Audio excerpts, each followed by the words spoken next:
Here's a great tax-free investment hack that I think is missed by a lot of people. And obviously this time of year, we've got a lot of clients wanting to allocate to their retirements, top up their tax-free investments.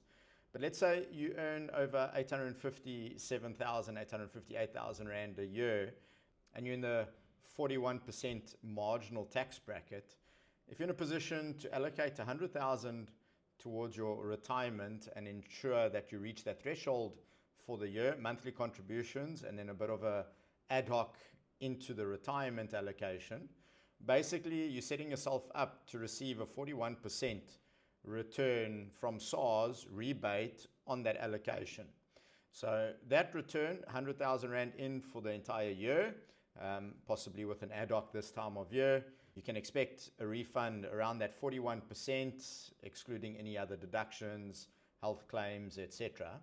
But 100,000 Rand in, rebate later on in the year of 41,000, for the next financial year, you can basically let SARS fund and allocate towards your tax-free.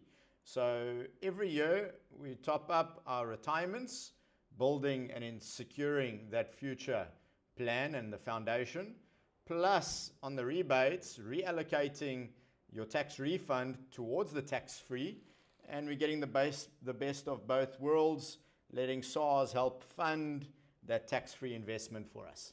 Hope that makes sense. And if you want to run through your strategy, reach out. We can schedule a call to take you through it, see where you're at, where you want to be, and how we can get there. We'll see you in the next one. Ciao.